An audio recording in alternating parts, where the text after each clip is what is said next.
Hi there and welcome to my channel. Today's project is for the VIcki Boutin design team and I am very excited you're here because I want to show you a layout that is going to be a combination of a few things, especially using Vicky's product. So for this layout, I was really inspired by my daughter's homework. I'm going to give you a little bit of a background as I create the layout. And one of the things that I wanted to use, and I saw Yana use a couple months ago, was this little paper, not this little paper, but the little images in this paper. I remember the name, but it's the one that has all the pencils and the brushes. So I'm gonna take a 4-inch strip of that paper, and then you're gonna see that I'm gonna take a little slit at the bottom of the 4 strip and just kind of rip a piece of the paper. I wanted to stress look to this page. So to back that space that I just created by cutting it or ripping the paper, I'm gonna use this yellow paper that is the B side of the one that has the big watercolor circles. And I'm using this yellow paper because the pictures I'm gonna scrap, my daughter's wearing a yellow t-shirt. So all I'm gonna do is kind of back the space that I cut out of the paper with all the brushes with the piece of yellow paper, and then I'm gonna glue them both to a foundation paper. And I have not pre-yesso the foundation paper. I'm actually gonna add the yesso to everything once it's all attached. So you're gonna see that all I'm doing is I'm using strong adhesive to make sure that these pieces don't move. This is what they're gonna stay, and I'm gonna actually add my mixed media on top of the of all this paper. So I'm distressing it a bit because, like I said, I want a really soft distressed look to this page. Now, to add my yesso, you're gonna see that I'm bring the yesso, I add a little bit, and I kind of stretch it with my braid because I want to make sure that I have a soft coat, sorry, at the bottom that I can add my mixed media. But once I have that there, I want to add a little bit of distress. I want, distress when I add my layers of mixed media. So I'm going to use my palette knife just to kind of scrape and stretch the yeso on the area. And I'm going to focus everything pretty much on the right hand side of this layer. It's going to be kind of a vertical design. So while the yeso dried up, I went and pulled a little bit of texture paste. It's from Ranger, and I'm gonna mix it with iridescent glaze. I love working with texture paste. One, it dries really fast. I love the fact that it's a wider, kind of see-through medium. So when I mixed it with the iridescent glaze, it gave me this whitish with a little bit of a sheen, and I love it. Loved what it looked like.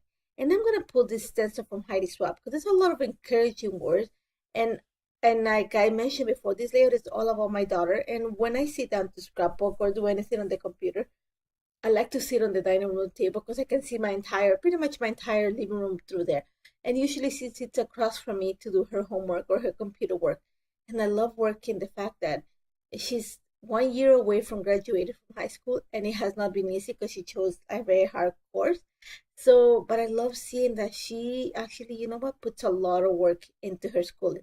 So I'm gonna work. I have a few pictures of just sitting there in front of me. Usually pull out my camera and just take a few pictures. So there's not gonna be a date to these pictures. It's just a combination of a few, but with the same theme. Once I have this stencil done, I'm gonna bring in the butterfly stencil from the All the Good Things collection. And what I'm gonna do is add the paste just to the smaller butterflies. And I'm gonna place them in such a way that they're going in or out of the words that I already put down with the Heidi Swap stencil. And you're gonna see that I even added texture paste, even when the papers are ripped. Even though when I'm gonna add the mixed media, they're gonna move around, at least I'm gonna have the impression. And these are the two pictures that I'm pulling out. They're not this, again, like I said, it's not the same day, but it's pretty much what I see all the time. So my idea is, if you see the paper has a little bit of distress, has blue, kind of a blue watercolor shading on one side and the peach on the other side. So I'm going to pick up this color just to create the soft mixed media that it's going to go behind the picture. And for this, I am using art crayons. And I'm using the blue tones. These are the lightest blue tones from the Cool set. And all I'm going to do is add a little bit of mixed media to the top of the page with the two pieces of paper. I glued the two pieces of paper, sorry. And then all I'm going to do is add the mixed media there. And you're going to see that I'm going to lift the paper and kind of tap it. I want to create drips. I want a very soft background that it's going to be distressed.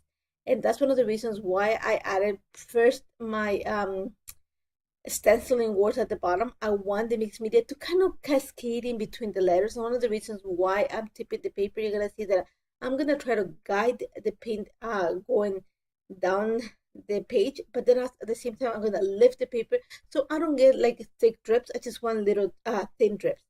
Once I have the blue in place, I let it dry a little bit before I went in with the peach, or with the peachy tone, the blushy tone that I have. And for that, I'm gonna mix the peach art crayon with a little bit of the kind of the maroonish tone that comes in the warm set, the one said, our crayon said, sorry, skip my mind. And what I'm gonna do is the same idea that I did before. I'm gonna add a little bit and kind of tilt the page up and kind of tap it. I wanna create those strips. Now, the only thing you're gonna see me do here is that I'm gonna bring a little bit of the pink in the middle of the blue and also add splatters on the right hand side of the blue. I wanna make sure that the two areas combine. I don't wanna have a divide line, even though it's gonna look like that. You're gonna see that I'm gonna actually bring a few of the blushy tone to some parts of the blue just to mix them together. And again, I'm gonna add quite a bit of splatters. Like I said, I went for a distressed look, but very soft. You're barely gonna see, it's not like you're not gonna see the color, but it's not gonna be like a vibrant color like I'm used to create. Now, because I wanted those stencil letters or stencil words that I added to show, I'm gonna just buff the area of the letters using a baby wipe. And it's not gonna take away all the paint, because one of the things of texture paste is that I have source color. So, but it's gonna take quite those big splotchy areas.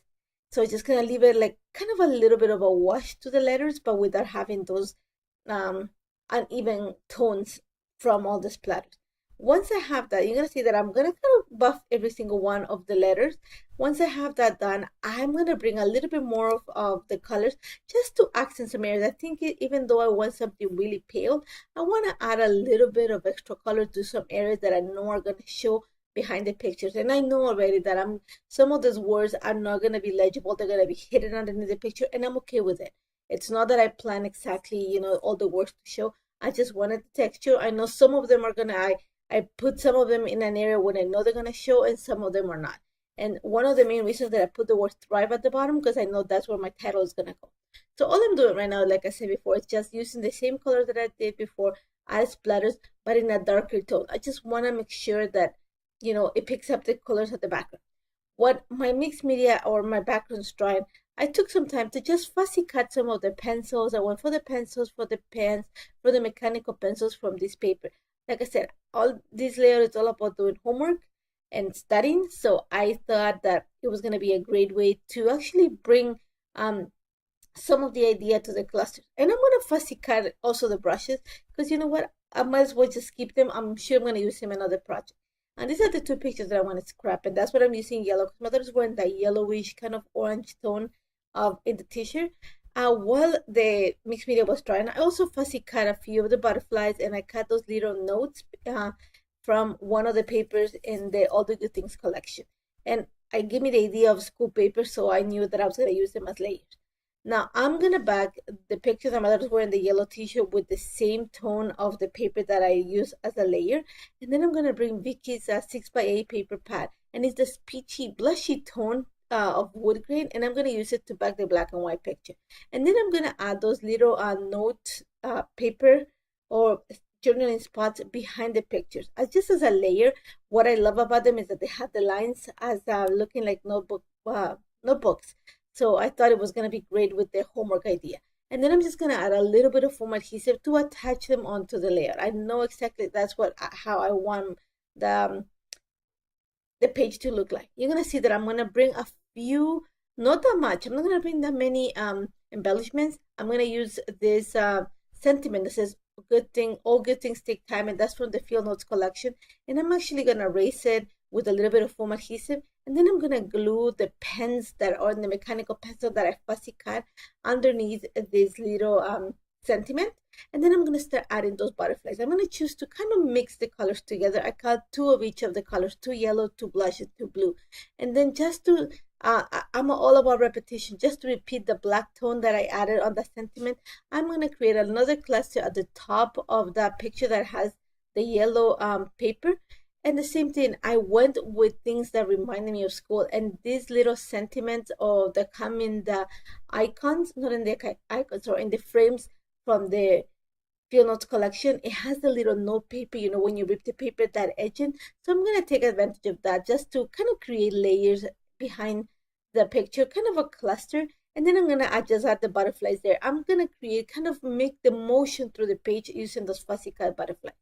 Like I mentioned before, that I placed the word thrive at the bottom because I knew that's where I'm gonna put my title.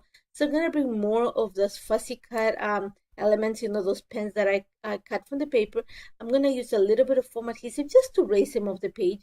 And then I'm gonna add a little bit of foam adhesive to the chipboard sticker. I just wanted to kind of stand out from the pencils and from the background. Once I have that in place, I'm gonna go ahead and just kind of play a little bit with the butterflies to create some movement to the page. And I'm gonna set them with a little bit of foam adhesive. I want them to look like they're in flight. Once I have that in place, I'm gonna bring a few more accents of black. Since there's a lot of black into it, I think I need to kind of tie everything together. So I'm gonna bring a few of the puffy stickers, but then on the top I already had that big balance, and because it's right on top of the paper, I'm gonna bring a little bit of color. There's no blush there, so I went and pulled out one of the hearts from the Vicky's sticker book, and and I just put it there. Now, just to bring a little bit more of the black and the distress, I use a little bit of black art crayon, and I just scribble it on my piece of acrylic and add a little bit of water to dilute it, and then I'm just gonna use it to add this fine splattering around every single one of the clusters and the pictures. And after that, I just added a few lines of journal underneath the picture on top of the blessing. And then that's about it. Super simple. My entire project, I had an hour of filming, and I filmed like nonstop. So I hope you try it. If you have any questions, I always said, don't hesitate to contact me. I hope you enjoy it. I hope you try it. And let me know if you want to see something else. And thank you so much for joining me today. And I hope to see you next week. And I'm going to see Vicky this weekend too. So take care, guys. Bye bye.